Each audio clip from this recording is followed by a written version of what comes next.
Lucius Tarquinius Superbus was not giving up on being the king of Rome again.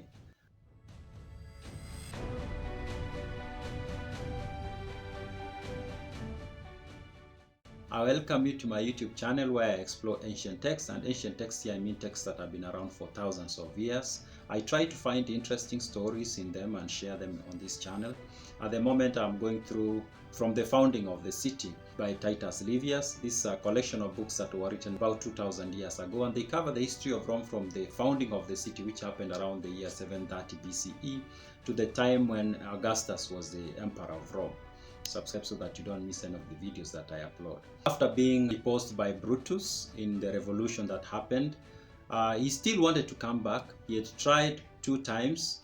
He won with the help of people of Veii and the people of Tarquini. These are 2 towns of Etruscans. And in particular, Tarquini decided to support him because his father had come from Tarquini. But these 2 towns put together an army that didn't succeed. The second time, he goes to the king of Clusium, a guy who went by the name Porsena. He was also an Etruscan, and Porsena comes and puts Rome under siege, but he doesn't succeed in making Romans accept Tarquinius back as their king. During the consulship of Postumius Cominius and T. Lartius, reports came to Rome that Tarquinius Superbus was coming again to try for that time to become the king of Rome, or to re-establish his reign. And this time round, he was coming with the help of his son-in-law, that is Octavius Mamilius, who was the tyrant of Tusculum, which was a Latin town. And apparently Octavius Mamilius had managed to convince about 30 towns of the Latins to form an alliance, and it is this alliance that he was trying to use to come and attack Rome and enthrone his father-in-law, that is Tarquinius Superbus. Now, seems like the Romans took this as a serious threat because after receiving these reports, they did something that they had never done before, and that is to appoint a dictator. Now, a dictator is someone who the Romans would appoint, and this was the first dictator actually. A dictator was someone who the Romans would appoint when they had a problem that they thought was extraordinary. And the dictator was important because a dictator had all the powers to do anything, and there was no way anybody could derail them legally, mostly.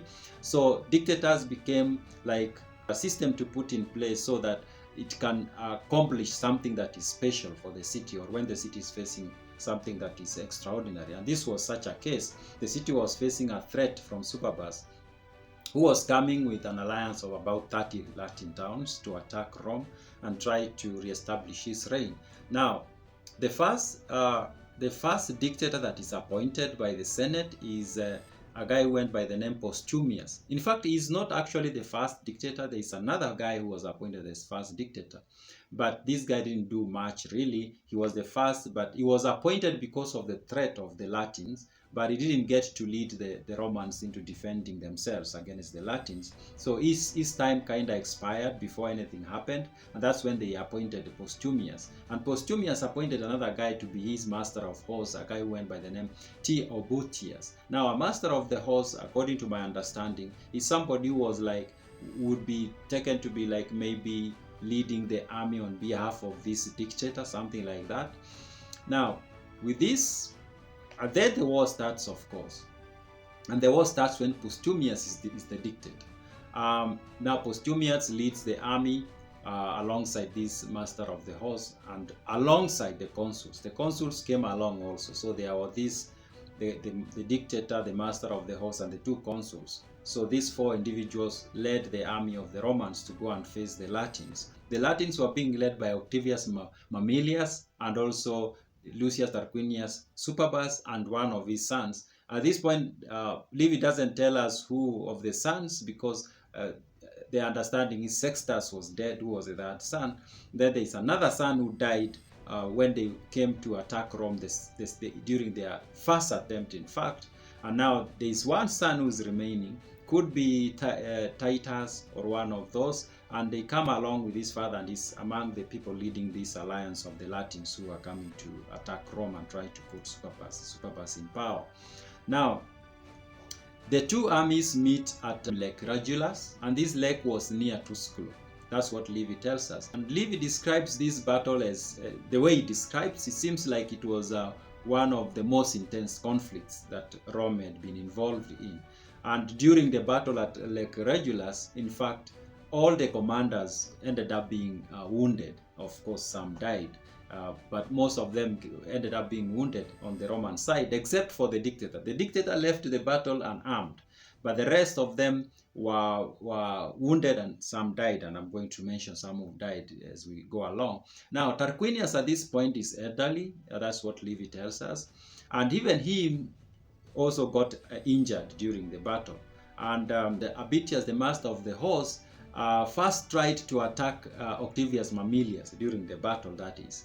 But Livy tells us that the Tusculan leader now, the son-in-law of Superbus, it seems like he was a very competent general. And he saw this guy coming and kind of like protected himself, and he went and hid behind his men. But before that happened, the two of them did have a contact, and during that contact, both of them were wounded. And despite them being wounded, Octavius Mamilius managed, what Livy tells us, that is, managed to like encourage mostly the exiled Romans, the Romans who had followed Superbus to exile, and also his own people, the Latins, to fight. And they did fight.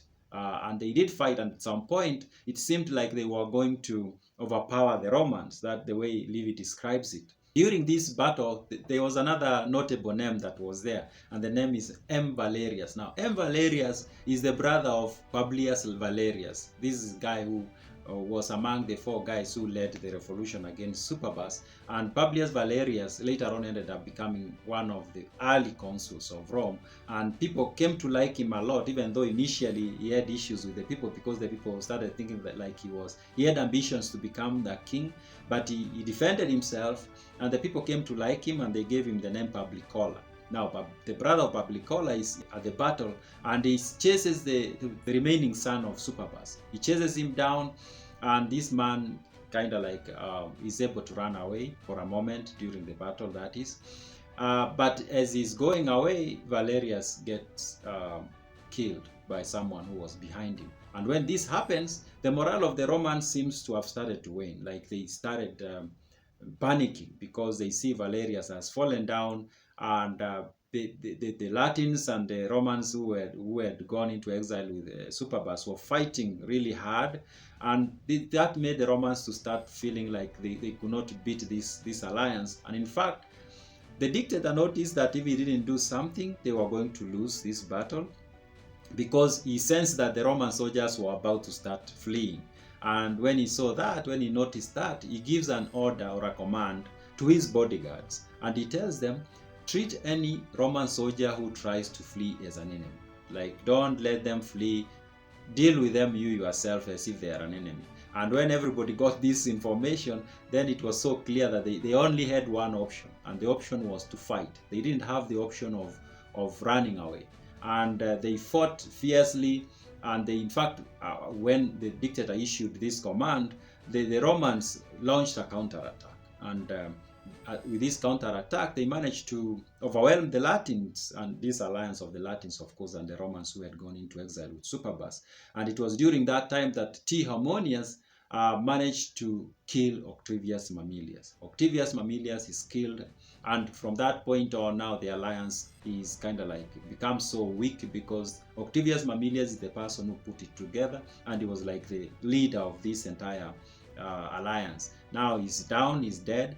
The rest of the army is now kind of like vulnerable. But the person who kills Octavius Mamilius, that is T. Arminius, he himself gets killed almost immediately. The moment he kills Octavius Mamilius, he himself loses his life. But at the end of it, the Latins are overwhelmed, and they start fleeing from the Lake Regillus, and the Romans pursue them, of course. And at the end of it, the Romans win.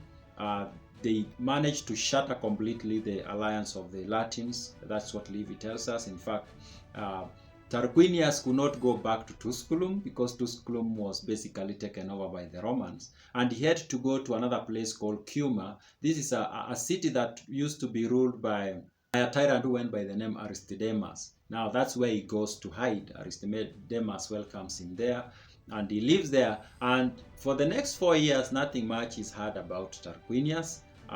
He's there. His own son, by the way, the last son died during the battle at the Lake Regillus. So he stays in Cuma for about 4 years, and then reports reach Rome that he's dead. Livy doesn't tell us how he died really. Most likely could be out of old age, or he was sick or something like that. He didn't die a violent death. And after his death, in fact, that of course marked end of an era, and it marked the beginning of a new era. But it also did something else. It marked the beginning of a crisis in Rome that almost led Rome into its own ruin. In the next video, I'm going to tell you about this crisis, and it's a very interesting story.